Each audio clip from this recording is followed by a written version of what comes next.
হ্যাঁ, এত বড় একটা ট্রাক সামনে থেকে বেরিয়ে গেল, তুমি দেখতে পাওনি? ও হর্ন বাজাচ্ছিল, তুমি শুনতে পাওনি? হ্যাঁ, আত্মহত্যা করার চেষ্টা করছিলে কি? মনে হচ্ছে দেখতেও পায় না, শুনতেও পায় না। কিন্তু এই রাস্তায় একা কি করছে? কে কে আছে এখানে? আকাশ দাদা, কে আপনি? কে? তার মানে আপনি দেখতে পান? তাহলে আপনি আমি আর ওই ট্রাক দেখতে পাননি? চাপা দিয়ে চলে যেত আপনাকে যদি আমি আপনাকে না বাঁচাতাম।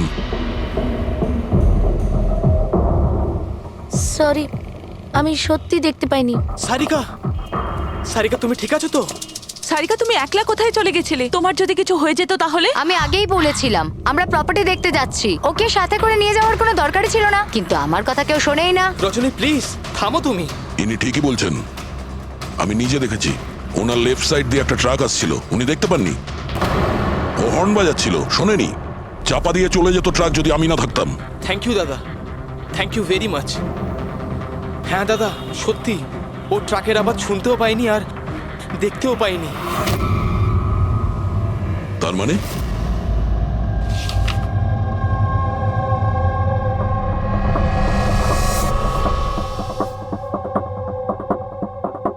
এইসব আপনি মানে আপনার শুধু জিনিস আর সবার এই এই ডান দিকটা নজরে আসে না, শুধু বাঁ দিকটা নজরে আসে। হ্যাঁ স্যার। তার মানে এই মুহূর্তে আমি আপনার সামনে আছি, আপনি আমার অর্ধেকটা দেখতে পাচ্ছেন, আমার এই ডান দিকটা আপনি দেখতে পাচ্ছেন না? না স্যার, দেখতে পাই না। আমার যত কাছে কেউ থাকুক না কেন, যদি সে আমার বাঁ দিকে দাঁড়িয়ে থাকে তাহলে না আমি তাকে শুনতে পাই আর না দেখতে পাই স্যার। আমার এই সমস্যাটা রয়েছে স্যার, হেমিস্পেশাল নেগলেক্ট। এই রোগের কারণের জন্য স্যার আমার মাথা লেফট সাইড রেজিস্টার করতে পারে না স্যার, শুধুমাত্র ডান দিকটাই বুঝতে পারি আমি স্যার। সেই জন্য আপনি এইসব পেন্টিংস, এই লোকজন সবার ডান দিকটাই দেখতে পাই আমি স্যার। তাহলে এই এই অসুখের কোনো ট্রিটমেন্ট নিশ্চয়ই আছে। আর আপনারা আপনারা ওনাকে রাস্তায় যেতে দিলেন কি করে? আপনারা তো জানতেন যে ওনার সঙ্গে কি হচ্ছে, তারপরেও যদি কিছু হয়ে যেত ওনার। স্যার আপনি বলুন স্যার, ওর তো নিজের বুদ্ধি ব্যবহার করার দরকার ছিল। ওর কি দরকার ছিল রাস্তায় একা যাবার? আর এ কোনো ছোট বাচ্চা নাকি যে 24 ঘন্টা ওকে নজরে রাখতে হবে? ইনফ্যাক্ট আমরা এর জন্য একটা বেবি সিটার রেখে নিই যে 24 ঘন্টা ওর দিকে নজর রাখবে। এখন এসব বলে কি হবে? হ্যাঁ, ভুল আমাদের হয়েছে, এটা তোমরা মানো আর না মানো আমি মানি। Sir I am so sorry sir. Sir এই ভুল আর দ্বিতীয়বার আর হবে না। সারিকা আমার ছোট বোন, আর এর খেয়াল রাখা আমার দায়িত্ব স্যার। কারেক্ট, এরপর থেকে এরকম কোনোদিন হবে না। আর তাছাড়া এখন তোমার ওষুধ খাওয়ার সময় হয়েছে না, চল ওষুধ খাবে। স্যার এটা তো খুবই ভয়ঙ্কর রোগ। যদি কেউ ওর লেফট সাইডে সোজাসুজি অ্যাটাক করে তাও ও বুঝতে পারবে না। এক্স্যাক্টলি, এই ব্যাপারটাতেই আমার ভয়। এক তো এই অসুখ, তার উপরে কোটি টাকার সম্পত্তির একলা ওয়ারিশও। সারিকার মা বাবা একটা অ্যাক্সিডেন্টে মারা গেছে, সারিকা বেঁচে গেছে, কিন্তু ওর এই হেমিস্পেশাল নেকলেট অসুখ হয়ে গেছে। ওর আশেপাশেও দেখভাল করার জন্য তো অনেক লোক আছে, কিন্তু তার মধ্যে জানি না কতজন আছে যারা সৎভাবে ওর ওর ভালো চায়। এরকম কেন মনে হচ্ছে তোমার? অভিজিৎ, ওই উইল অনুযায়ী সারিকার পরে পুরো সম্পত্তি এই আত্মীয়দেরই পাওয়ার কথা। আর আমার প্রথম থেকেই এদেরকে খুব একটা ভালো লাগছে না। আর এই কিছুদিন আগে আমি ওর বার্থডে পার্টিতে গেছিলাম। চলো সারিকা, এবার কেকটা কাটো। দাদা আর 2 মিনিট ওয়েট করে যাই, দয়া স্যার হয়তো চলে আসবেন, আমি ওনাকেও ইনভাইট করেছি। অন্তত আমাদেরও বলতে পারতে। আরে কে কি বললো না ভাই? Oh I am so sorry, আসতে একটু দেরি হয়ে গেল। Many many happy returns of the day, happy birthday. I will take it, দাও। আপনি আপনাকে ঠিক চিনতে পারলাম না। আমি বলছি, এ হলো কৃতি। সারিকার মতো পেশেন্টদেরকে হ্যান্ডেল করার জন্য ইনি ট্রেনিং নিয়েছেন, আর আমি ইনাকে 24 ঘন্টা সারিকার সাথে থাকার জন্য অ্যাপয়েন্ট করেছি। আশা করি আপনি সারিকাকে নিয়ে আর চিন্তিত হবেন না। একদম, আর আমাদেরও মনে হয় যে কৃতি থাকলে সারিকা সেফ থাকবে। অ্যাবসলিউটলি। আমারই ভুল হয়েছে, শুধু আমার ভুল। আমার সারিকাকে ওদের ভরসায় ছাড়া উচিত হয়নি আমার। মেরে দিয়েছে হয়তো ওরা ওকে। বাড়ি এসে গেছে।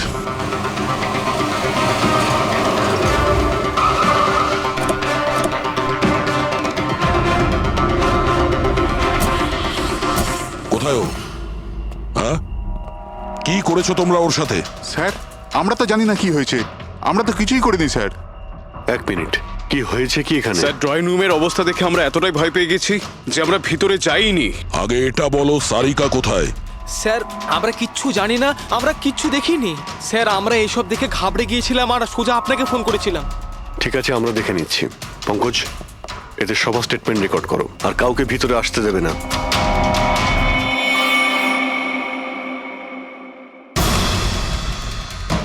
সারিকা, সারিকা, কেউ আছেন? এখানে তো মনে হচ্ছে অনেক কিছুই হয়েছে। এত রক্ত তো কোনো একজনের হতেই পারে না।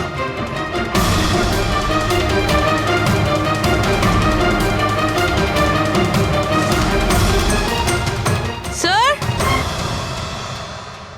হ্যাঁ, স্যার এই দেখুন, কেউ লুটপাট করার জন্য ঢুকেছিল কিন্তু টাকা নিয়ে বেরোতে পারেনি। যেই ওকে বাধা দেওয়ার চেষ্টা করেছিল তার উপরেই আক্রমণ করে। স্যার, লাশ। সারিকা?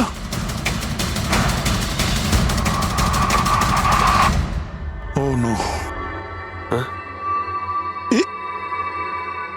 মানালি তো এ। এরপর থেকে এরকম কোনোদিন হবে না। আর তাছাড়া এখন তোমার ওষুধ খাওয়ার সময় হয়েছে না?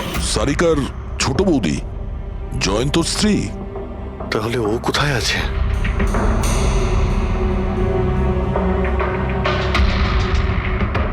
ও নো।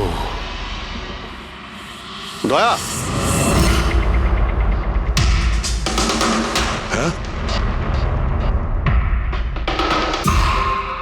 এ হলো কৃতি। সারিকার মতো পেশেন্টদেরকে হ্যান্ডেল করার জন্য ইনি ট্রেনিং নিয়েছেন। এটা তো কৃতি। তুমি চেনো? হ্যাঁ, কৃতি স্যার, পালস চলছে, এখনো বেঁচে আছে। এ সারিকার রুমের বাইরে। সারিকা, সারিকা, ফ্রেডি, এক্ষুনি অ্যাম্বুলেন্সের ব্যবস্থা করো। একে হসপিটালে পাঠাতে হবে। সারিকা, সারিকা,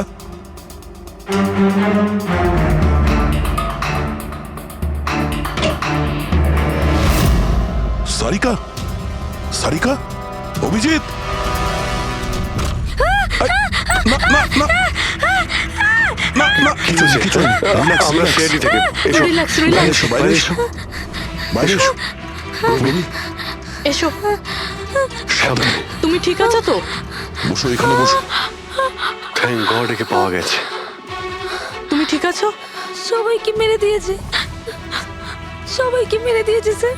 এক মিনিট, এক মিনিট। কে করেছে এসব? কে ছিল সে? দয়া স্যার, কি হয়েছিল? স্যার সবাইকে মেরে দিয়েছে স্যার। কে? মেরে দিয়েছে, কে? কে মেরেছে? মেরে দিয়েছে স্যার। আমার মনে হয় এক্ষুনি একে হসপিটালে পাঠানো উচিত। ওর মানসিক অবস্থা ঠিক নেই। ওটাই ঠিক হবে। মনে হচ্ছে শক পেয়েছে। রবি, তোলো একে। ওঠো, ওঠো। আমার সাথে এসো।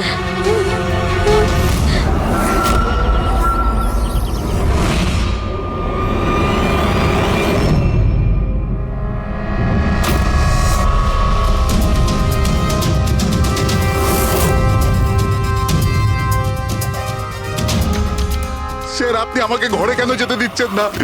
আমার বউ খুন হয়েছে।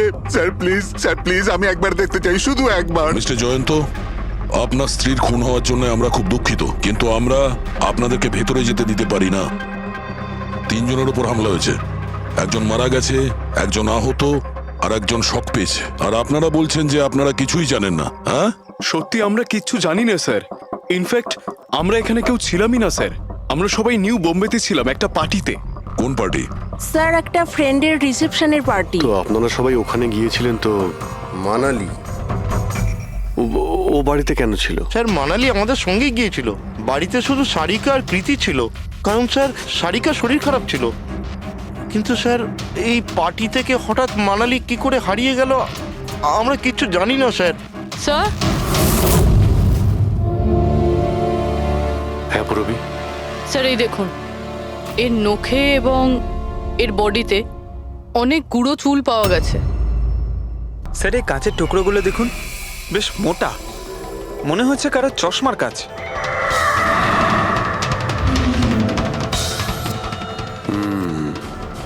চশমারই মনে হচ্ছে। রেখে দাও সাবধানে। এই টেনে নিয়ে যাওয়ার চিহ্নের সঙ্গে রক্তের ফোঁটা।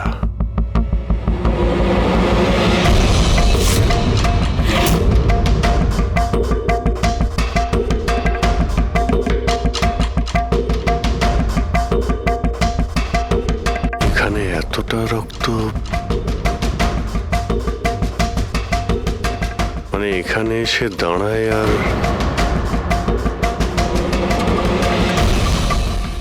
বাইকের চাকার দাগ। কেউ আহত অবস্থায় এখানে আসে আর বাইকে উঠে এখান থেকে বেরিয়ে যায়।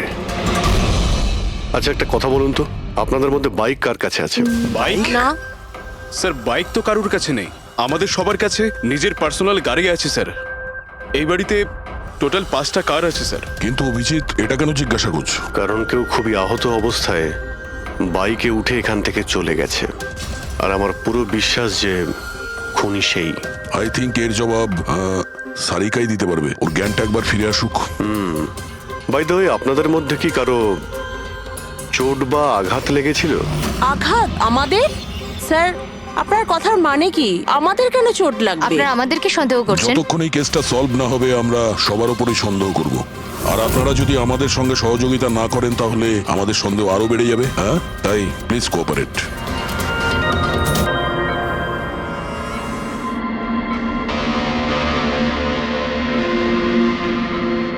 সারিকা,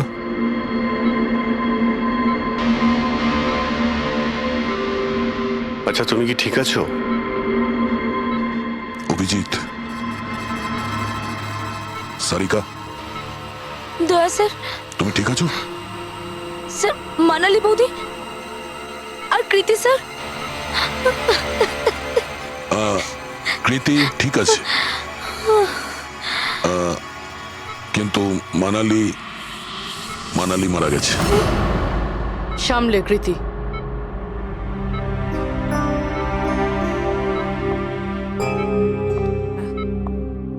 কৃতি, কৃতি, তুমি ঠিক আছো তো? I am so glad you okay. Thank god তুমি ঠিক আছো।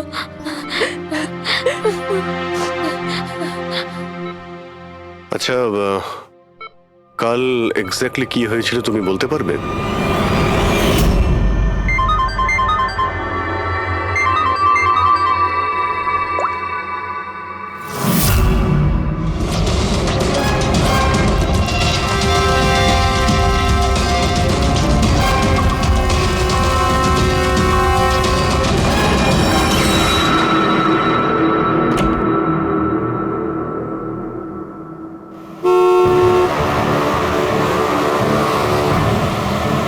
বৌদি,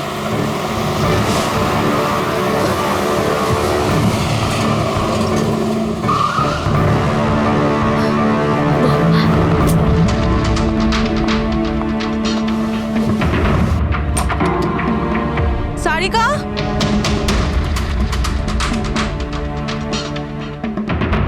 সারিকা, সারিকা কোথায় তুমি? বৌদি, সারিকা, সারিকা,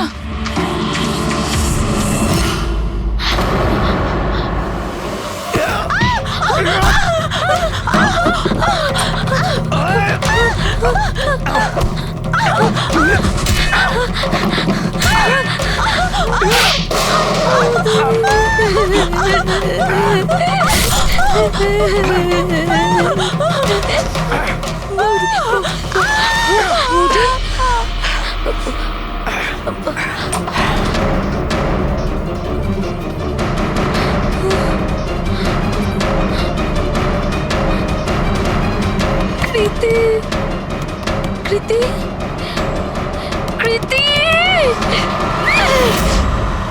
তো তুমি ওনার দরজাতে ধাক্কা দিয়েছিলে।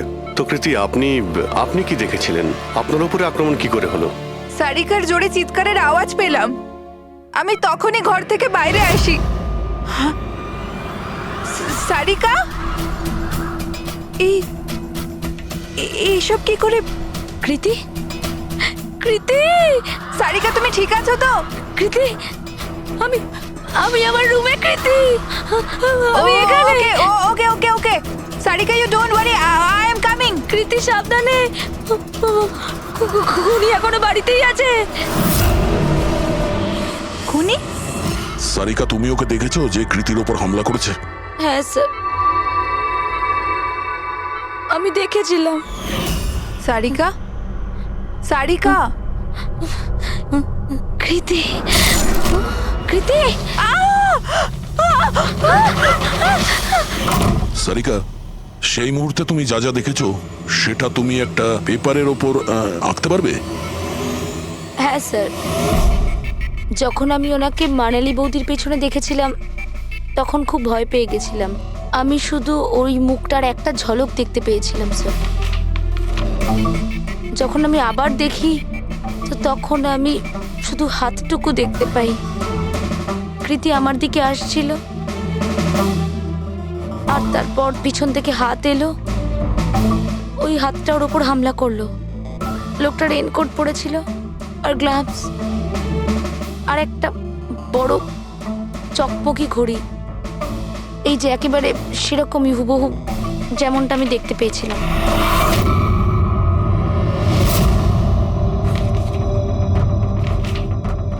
আই হোপ এই অর্ধেক ছবিগুলো দিয়ে আপনারা কিছু উপকার পেয়ে যাবেন হয়তো। চিন্তা করো না, এই অসম্পূর্ণ ছবিটা আমরা কমপ্লিট করব। ফেডরিক, মনোহরের কাছে এই পেন্টিং গুলো নিয়ে যাও আর বলো যে এই স্কেচ যেন কমপ্লিট করে। Sarika, thank you so much. আপনি যেতে পারেন, টায়ার্ড হয়ে গেছেন হয়তো। চলো সারিকা।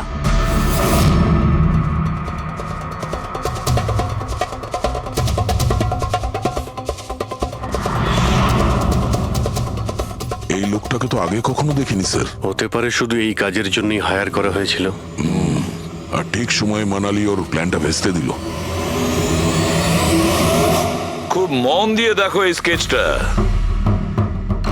এটা সেই লোকটার ছবি যে মানালিকে খুন করেছিল। আপনারা কি একে কোনোদিন দেখেছেন? আমি তো বুঝতেই পারছি না আমাদের কেন সন্দেহ করা হচ্ছে। এক্স্যাক্টলি, আমরা সবাই সারিকার আপনজন, আর আজ আমরা বিজনেসের সব কাজ ছেড়ে এখানে এসেছি শুধুমাত্র সারিকার জন্য। আর আপনাদের মনে হচ্ছে আমরা ওকে মারতে চাইছি? স্যার যে মারা গেছে ও আমার বউ স্যার, আর সারিকা আমার বোনের মতো। স্যার, আমি যখন খুব ছোট ছিলাম আমার বাবা মা মারা গিয়েছিল। সারিকার বাবা মাই আমাকে আদর যত্ন করে বড় করে তুলেছে। আমি আজ যা কিছু হয়েছি ওনাদের দুজনের জন্যই হয়েছি। আর স্যার, আমি সারিকাকে আমার নিজের প্রাণের চেয়েও বেশি ভালোবাসি। এক্স্যাক্টলি, এক তো আমরা ওর জন্য নার্স রাখলাম, আর আপনারা সবাই আমাদেরকেই সন্দেহ করছেন। হ্যাঁ, সন্দেহ করছি তোমাদের সবাইকে। আমি নিজের চোখে দেখেছি কতটা ভালোবাসো তোমরা ওকে। আপনারা সবাই ভালোভাবেই জানেন যদি ওই বেচারির কিছু হয় তাহলে ওর কয়েকশো কোটি টাকার সম্পত্তির তোমাদের সবার মধ্যে ভাগ হবে। ওকে বাড়িতে রেখে তোমরা সবাই পার্টিতে গিয়েছিলে। ওখানে মালিনী কোনো কথা শুনেছিল যে কোনো খুনি ওকে মারতে চলেছে। মালিনী কাউকে কিছু না বলেই নিজে ওকে সাবধান করে আর চলে যায় সেখানে যেখানে খুনি মানালিকে মেরে ফেলে। আর যদিও পার্টিতে এই কথাটা শুনে থাকে তাহলে আপনাদের মধ্যে কেউ হবে? কেউ না? ঠিক আছে, তোমরা এখন যেতে পারো, কিন্তু একটা কথা ভালো করে মনে রাখবে, আমাদের কড়া নজর থাকবে তোমাদের উপরে। অভিজিৎ, দয়া, ও বলছিল মানালি ওকে ফোন করেছিল যে মানালি পুলিশ নিয়ে ওর বাড়িতে পৌঁছচ্ছে। এক্স্যাক্টলি স্যার, কিন্তু ও না আমাদের সঙ্গে কন্ট্যাক্ট করেছে না পুলিশের সঙ্গে। হতে পারে কেউ ওর পিছু নিয়েছিল, তাই হয়তো ভয় পেয়ে গিয়েছিল। একটা কাজ করি আমরা, পঙ্কজ, পুরবী, ওই পার্টিতে যে কয়জন লোক এসেছিল ওদের প্রত্যেকের নাম আর ফোন নাম্বার বের করো আর খোঁজ নাও ওই রাতে মানালির বাড়ির আশেপাশে ওদের মধ্যে কার ফোন অ্যাক্টিভ ছিল।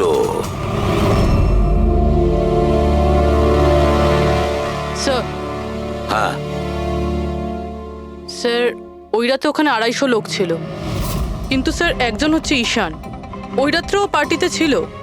আর ওখান থেকে ও সারিকার বাড়ির দিকে গেল যখন মানালি পার্টি ছেড়ে গেল। আর ফোন ওখানেই বন্ধ হয়ে যায় ওদের বাড়িতে। স্যার আর একটা আজব ঘটনা ঘটেছে, মানালি সেই রাতে ওই বাড়িতে ফোন করেইনি, বরং সেখান থেকে ব্যান্ড্রায় গিয়েছিল কোয়াড্রাম, আর তারপর থেকে ফোনটা সুইচড অফ। মানালির সেল ফোন তোর কাছেই ছিল ওই ক্রাইম সিনে?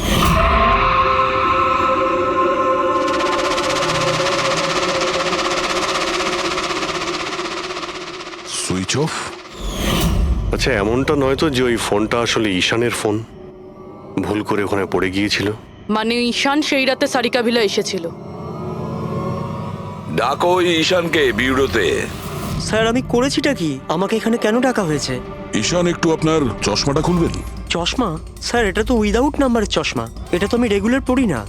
ডক্টর সালুকের কাছে নিয়ে যাও এটা। স্যার আমাকে এটা তো বলুন আমি করেছিটা কি? আমরা আপনাকে এখানে মানালি মার্ডার কেসের ব্যাপারে ডেকেছি। ক্রাইম সিনে আমরা চশমার ভাঙা কাঁচ পেয়েছি, আপনার চশমাটাকে ওই কাচের সঙ্গে ম্যাচ করিয়ে দেখব। কিন্তু স্যার আমি তো ওই জায়গায় যাইনি। যদি তুমি নাই গিয়ে থাকো তাহলে তোমার ফোন ওখানে ওই ভিলাতে কি করছিল? আর মানালির ফোন তোমার বাড়িতে মান্দ্রাতে কিভাবে পৌঁছলো? ওই স্যার পার্টিতে আমাদের ফোন এক্সচেঞ্জ হয়ে গেছিল, কারণ আমাদের ফোন দুটো এক। কি হলো মানালি ম্যাডাম, আপনাকে চিন্তিত মনে হচ্ছে? চিন্তিত আমি? না তো, আসলে আমি ওই জয়ন্ত আর আকাশকে খুঁজছিলাম। আপনি ওদের কোথাও দেখেছেন? হ্যাঁ, ওরা দুজন ভেতরেই হবে। আসলে কি হয়েছে, এত চেঁচামেচি আর এই ডিস্কোতে আমি কিছু বুঝেই উঠতে পারছি না। আপনি প্লিজ আমাকে একটু হেল্প করে দেবেন ওদের খুঁজে পেতে? আমি ওদের ভেতর থেকে আপনার কাছে পাঠাচ্ছি।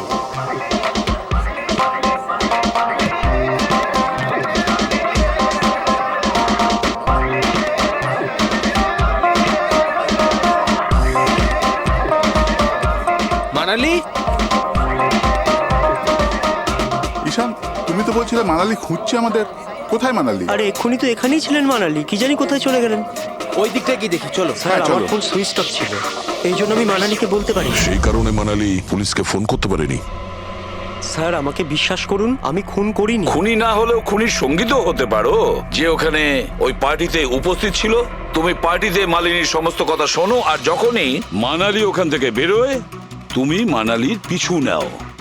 কোনো কায়দা করে তুমি মানালির ফোন তোমার বাড়ি ব্যান্দ্রাতে পাঠিয়ে দিলে, আর ওখানে পাওয়া চশমার কাঁচের টুকরো, আমাদের সন্দেহ ওটা তোমার চশমার। রিপোর্ট তো আমরা পেয়েই যাব আমাদের ফরেন্সিক ল্যাব থেকে। ঈশান, শুধু ঈশানের কাছে কোনো কারণ নেই, কিন্তু সবার কাছেই কোনো না কোনো কারণ আছে সারিকাকে মারার জন্য। দিয়া আর অভয়, এদের দুজনের তো টাকার খুব প্রয়োজন ছিল, হতে পারে এরা দুজন করেছে। আর এদের প্রত্যেকের কাছে একটাই অজুহাত আছে যে ওরা রিসেপশনের পার্টিতে ছিল। স্যার, এরা সবাই ওই রিসেপশন পার্টিতে প্রেজেন্ট ছিল, কিন্তু কোনো একজন খুনিকে ফোন করে সারিকা ভিলায় যেতে বলেছিল লেফট দিয়ে, যাতে সারিকা কিছু বুঝতে না পারে। তারপর সারিকাকে মারবে, কৃতিকে মারবে, আর সবাই ভাববে দেখে যেন মনে হয় চুরি করার উদ্দেশ্যে খুনটা হয়েছে। আর এই সব কিছুই মালিনী শুনে ফেলে। তারপর ননদকে বাঁচানোর জন্য ও বাড়ি ফিরে আসে, কিন্তু ও সেখানে খুন হয়। কিন্তু মারা যাওয়ার আগে ও খুনিকে আহত করেছিল। খুনি যাওয়ার সময় কৃতির উপরে হামলা করে, লুটের মাল আর ননদকে ফেলে তারপরে সে বাইকে করে পালিয়ে যায়। শুধু একবার এই খুনির ব্যাপারে কিছু যদি জানতে পারি না, কিছু, তাহলে ধরে নাও মাস্টার মাইন্ড আমাদের হাতে। স্যার খুনির বাইকের টায়ারের চিহ্ন, আশেপাশে পড়ে থাকা রক্তের ফোঁটা সব চেক করেছি, কিন্তু কিচ্ছু জানতে পারিনি। স্যার মনে হয় যে খুনির কোনো পাস্ট রেকর্ড নেই। এর মানে হলো খুনি কোনো পেশাদার অপরাধী নয়। স্যার মানালির জামা কাপড় থেকে আর নখ থেকে যে চুলগুলো পাওয়া গেছে, সালুমকে স্যার সেটা টেস্ট করছে, হয়তো কিছু পাওয়া যাবে।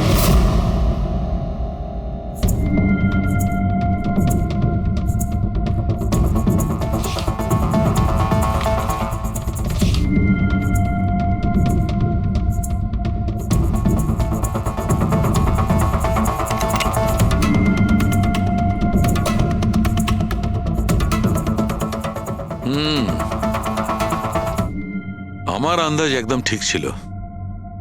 এবার শুধু ডিএনএ রিপোর্টটা দরকার। হ্যাঁ সালুকে।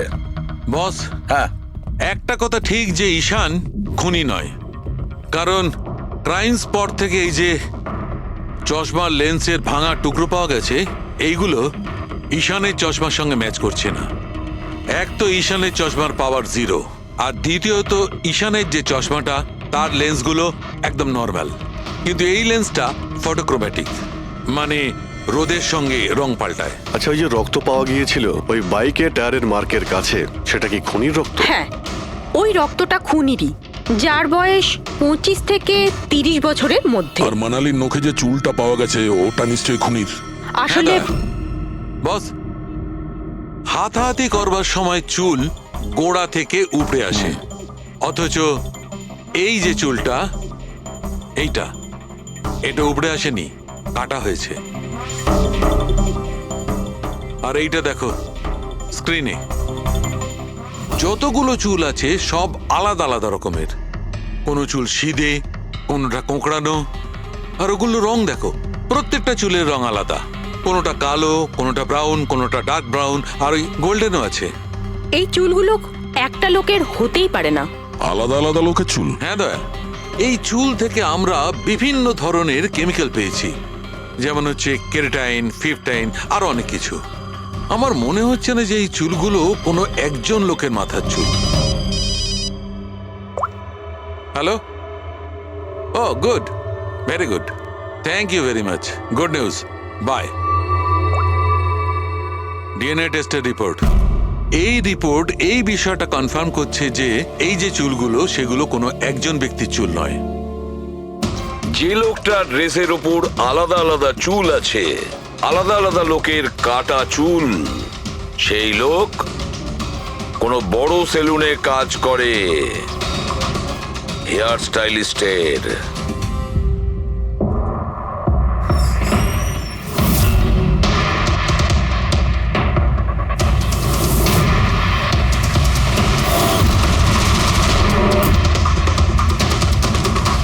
স্যার, এ তো বিমল, আমাদের স্পায়ের স্টার হেয়ার স্টাইলিস্ট। স্যার, এখানে যেই আসুক না কেন সবাই ওর কাছেই হেয়ার স্টাইল করতে চাইতো। কিন্তু স্যার, এই কিছুদিন ধরেই হলো এই টাকা পয়সা নিয়ে ভীষণ চিন্তিত থাকতো। এর জুয়া খেলার খুব অভ্যাস ছিল। কিন্তু স্যার, এই খুন করবে এটা স্যার আমি একদম ভাবতেই পারছি না।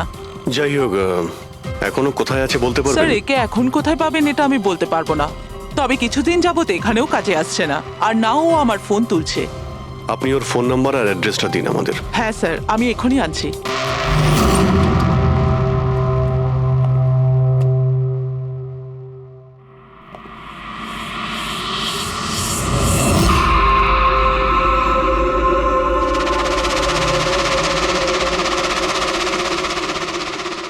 ও নো, এ তো গেছে।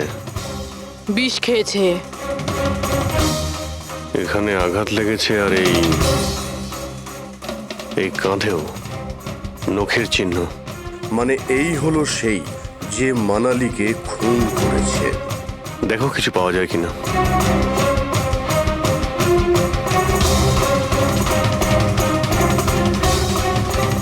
স্যার, হ্যাঁ, আমি বিমলের বাইকটা চেক করলাম স্যার। বাইকটার হ্যান্ডেলে শুকিয়ে যাওয়া রক্ত আর কাঁদালে আই এম শিওর স্যার এগুলো ওই বাড়িটার ব্যাকইয়ার্ড থেকেই লেগেছে।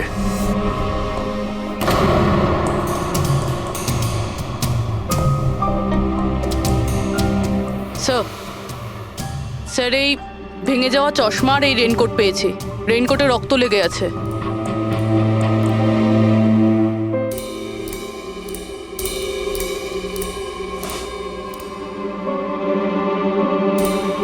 এই দেখতে পাচ্ছ, বাঁ হাতে ঘড়ি। হ্যাঁ, তাহলে স্যার যদি বিমল বাঁ হাতে ঘড়ি পরতো তাহলে ও কি করে বললো যে ডান হাতে ঘড়ি পরা ছিল? রাতে পার্টিতে মানালি কেউ সারিকাকে খুন করবে সেই আলোচনা শুনে ফেলে, আর তখন মানালি ঈশানের কাছে সাহায্য চায়। ওকে বলে যে জয়ন্ত আর আকাশকে ওখানে পাঠিয়ে দিতে। এর মানে আকাশ আর জয়ন্ত দুজনেই নির্দোষ। বাকি রইল এই তিনজন, রজনী, অভয় আর দিয়া। ওই খুনের মাস্টারমাইন্ড এই তিনজনের মধ্যেই কেউ হবে। আচ্ছা স্যার, ওই কলের অন্যদিকে কে ছিল? স্যার ওই বিমল হতে পারে। না স্যার, আমি বিমলের ফোন রেকর্ড চেক করেছি। ওই রাত্রে ওদের মধ্যে কেউই বিমলকে ফোন করেনি। তাহলে অপর প্রান্তে কে ছিল সেদিন? ল্যান্ডলাইন? আচ্ছা, ওদের বাড়ির ল্যান্ডলাইন ফোন? হ্যাঁ, হতে পারে। ফ্রেডি, পঙ্কজ, একটু খোঁজ নিয়ে দেখো তো 11টার আশেপাশে ওদের ল্যান্ডলাইনে কেউ ফোন করেছিল কিনা। ওই মেয়েটার কথা অনুযায়ী খুনির ডান হাতে ঘড়ি পড়েছিল, যেখানে বিমল বাঁ হাতে ঘড়ি পড়েছিল। আরও এটাও বলেছিল যে খুনি যে রেনকোট পরেছিল সেটা ব্লু কালারের ছিল, কিন্তু আমরা বিমলের বাড়ি থেকে যে রেনকোট পেয়েছি সেটা কালো ছিল। হতে পারে সারিকা কিছু ভুল করেছিল, ঠিকমতো দেখতে পাইনিও। স্যার, স্যার ওই রাতে 11:30টার সময় বাড়িতে কেউ ফোন করেছিল। কে ফোন করেছিল? আপনারা সত্যি বলছেন এই সব কিছুর পেছনে আমার নিজের লোকের হাত আছে? একটু অপেক্ষা করুন, সব জানতে পারবেন। স্যার, আপনারা আবার কেন খোঁজ খবর নিচ্ছেন? একবার তো খোঁজ খবর নিয়েছেন। সেদিন প্রমাণ একত্রিত করার জন্য আর আজ কেস ক্লোজ করার জন্য। আপনি একটু অপেক্ষা করুন, এখনই সবকিছু জানতে পেরে যাবেন। স্যার, পেয়ে গেছি। কিন্তু এটা তো সেই রেনকোটটাই যেটা ওই খুনি পড়েছিল। এখানে কি করে এলো? বলছি, তুমি বলেছিলে যে মানালি তোমাকে দৌড়ে এইখানে বাঁচাতে এসেছিল, কারণ ও ওখানে পার্টিতে শুনেছিল যে কেউ তোমাকে খুন করতে চায়। কিন্তু সে খুনি ছিল না, সেই ছিল যে এই পুরো প্ল্যানটা করেছিল। আর যার সঙ্গে ওর ফোনে কথা হয় সেও কিন্তু খুনি নয়, অন্য কেউ ছিল। সেই সময় এই বাড়িতেই সে তোমার সঙ্গে উপস্থিত ছিল। বাড়িতে? ওই সময় আমার সাথে কৃতি, কারেক্ট? এটা পুরো প্ল্যান ছিল। খুনি কাজ ভেঙে বাড়ির ভেতরে ঢোকে, কিন্তু গন্ডগোল তখন হলো যখন ও মানালিকে মারল সারিকা ভেবে। মানালি তো মারা গেল, কিন্তু মরার আগে ও খুনিকে এতটাই আহত করে দিয়েছিল যে খুনি এখানে সারিকাকে মারার জন্য দাঁড়ায়নি, পালিয়ে গেছে। স্যার স্যার, এক মিনিট, যদি খুনি পালিয়ে গেল তাহলে কৃতিকে কে মারলো?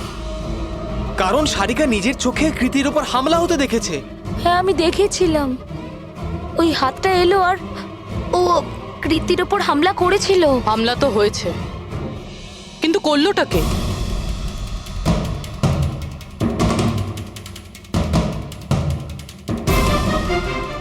আপনারা সবাই আমাকে এভাবে কেন দেখছেন?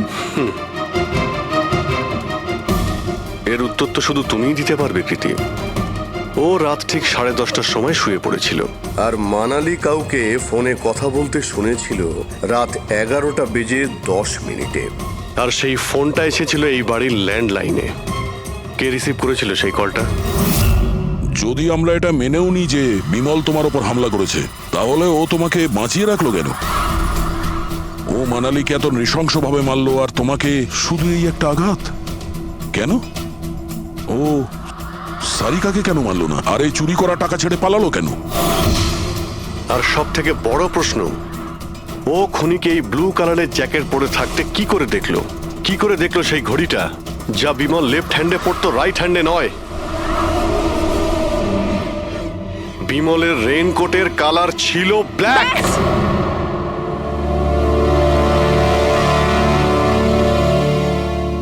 ঠিক চিনেছেন আপনারা। ওই হামলা আমি নিজেই করেছিলাম।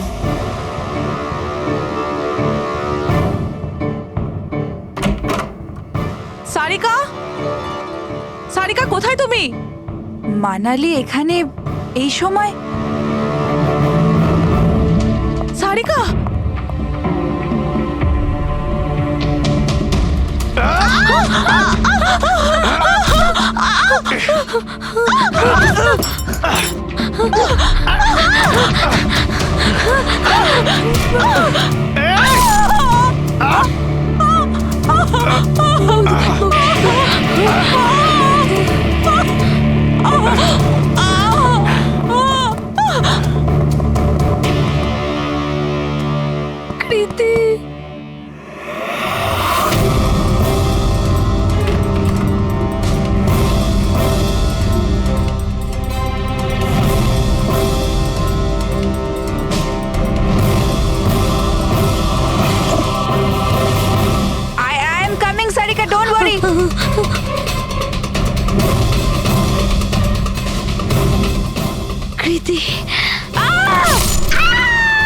কারণ আমি চাইনি কেউ আমার উপর সন্দেহ করুক।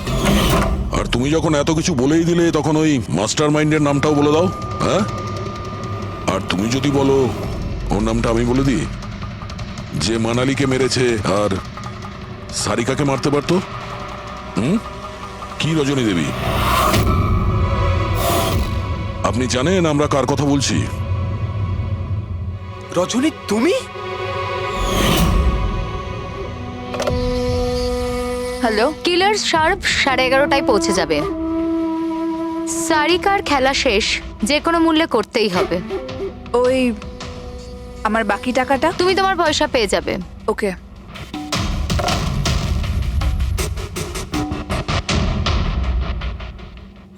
রজনী, তোমার জন্য আমি আমার বউকে। আমার পয়সার দরকার ছিল। সারিকার বেবি সিটিং করতে করতে আমি হাঁপিয়ে উঠেছিলাম। আর এইসব তোমার জন্য হয়েছে আকাশ। তোমার জন্য আমরা সবাই সারিকার আয়া হয়েছিলাম। আমাকে আমার জীবন যাপন করতে হতো আগের মতো। এই জন্য আমি প্ল্যান করেছিলাম আর কৃতিকে বাড়িতে নিয়ে এসেছিলাম। পার্টিতে যাওয়াও আগে থেকেই ঠিক ছিল, যাতে আমি সময় পাই প্ল্যান করার। সব ঠিক চলছিল, শুধু বিমলের ব্যাপারে একটু ভুল হয়ে গেল। না হলে এত কিছু হয়ে যাওয়ার পরেও দেখছি তোমার কোনো অনুতাপ নেই, বরং নিজের প্ল্যান নিয়ে গর্ব করছো। তুমি অনেক সময় পাবে নিজের প্ল্যানের ভুল ত্রুটি ধরার, কারণ তোমার এই বাকি জীবন এবার তোমাকে জেলের মধ্যে বসেই কাটাতে হবে। খুন করেছে।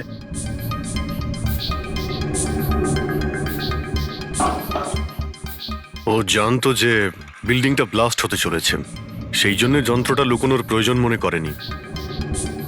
স্যার, বডি এই গ্যাপটাতে রাখা ছিল, এইখানে ব্লাস্টের পয়েন্টের একদম কাছে।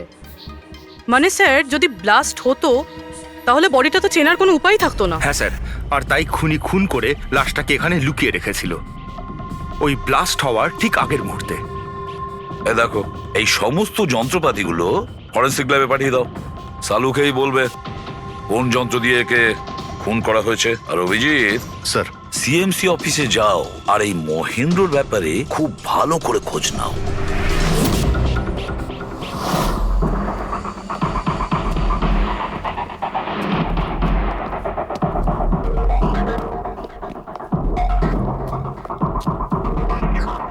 এক্সকিউজ মি, লাঞ্চের সময় হয়ে গেছে, এখন 2টোর পরে আসুন। আমরা সিআইডি থেকে মহেন্দ্রর ব্যাপারে একটু জিজ্ঞাসাবাদ করতে চাই। কি সিআইডি? মহেন্দ্র স্যার কি কোনো গন্ডগোল করেছেন? ও তো স্যার আজকে অফিসে আসেননি, কাল থেকেই ছুটিতে আছেন। অ্যাকচুয়ালি আমরা মহেন্দ্রর লাশ পেয়েছি, ওনাকে কেউ খুন করেছে। খুন? কে করেছে? স্যার আমি জানি এই খুনটা কে করেছে। ওই পিয়ন গত সপ্তাহে ওকে চাকরি থেকে ছাঁটাই করেছিলেন মহেন্দ্রবাবু। এটা হতেই পারে মহেন্দ্রবাবুর খুন ওই করেছে। কেন? ওনার নতুন অ্যাসিস্ট্যান্টও তো হতে পারে। সবাই জানে ও কতটা হিংসে করতো ওনাকে। না, এই কাজটা ওনার মিসেসেরই হবে। মনে হচ্ছে এই মহেন্দ্রবাবুকে সবাই পছন্দ করতো না। কি হচ্ছে এখানে? তোমরা কি সব গল্প করতে এসেছো? হ্যাঁ, চলো। এটা কিভাবে সম্ভব? স্যার, আপনি বেঁচে আছেন? এনারা তো বলছিলেন আপনার মার্ডার হয়ে গেছে। মার্ডার? আমার? কি মজা করছো? এক মিনিট আপনি কে? আমরা সিআইডি থেকে। সিআইডি?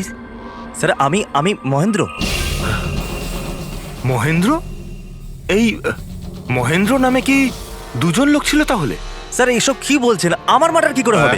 এক মিনিট, আমার মনে হয় যে মহেন্দ্রবাবু কিছু গন্ডগোল হয়েছে। যদি আপনি সিএমসি অফিসার মহেন্দ্র হন তাহলে ইনি কে চেনেন আপনি? আরে এ তো অশোক। অশোক তো? অশোক? হ্যাঁ স্যার, এই অশোক সামনের ওটিপি রেস্টুরেন্টে কাজ করে, ওয়েটার ওখানে। ওয়েটার? হ্যাঁ। তাহলে বিল্ডিং এর লোকেরা একে সিএমসি অফিসার মহেন্দ্র কেন বলছিল? এই লোকটা এখানে কাজ করতো? হ্যাঁ স্যার, এখানেই কাজ করতো। আগের সপ্তাহতেই তো আমি একে চাকরি থেকে বের করেছিলাম। কি হয়েছে? একে খুন করা হয়েছে। খুন? কিন্তু এখানে তো আগের সপ্তাহ থেকেও আসেনি স্যার। আপনি ওনাকে চাকরি থেকে তাড়িয়েছিলেন কেন? স্যার ও সবার সামনে আমাকে উল্টোপাল্টা বলেছিল স্যার। তাই বার করতে বাধ্য হলাম। এমন কি করেছিল সে? স্যার জানি না স্যার, কিন্তু কিছুদিন ধরেই কিছু না বলেই ও উদাও হয়ে যেত বাইক নিয়ে, তাও আবার ধান্দার সময় স্যার। আর আমি যখন জিজ্ঞেস করলাম আমাকেই উল্টোপাল্টা বললো আমি কাজ করবো না, নিজের কাজ নিজের কাছেই রাখো। তাহলে ও বাইক নিয়ে চলে যেত আর আপনি জানেনও না ও কোথায় যেত? না স্যার, আমি জিজ্ঞেস করেছিলাম কিন্তু ও কখনো আমায় বলেনি। আচ্ছা, ও কি প্রত্যেক দিনই এখান থেকে বেরিয়ে যেত? স্যার প্রত্যেক দিন যেত একই টাইমে, 1টার সময় উদয় হয়ে যেত আর 2টোর সময় ফেরত চলে আসতো। হ্যাঁ স্যার, এই হলো সেই রেস্টুরেন্টটা যেখানে অশোক কাজ করত।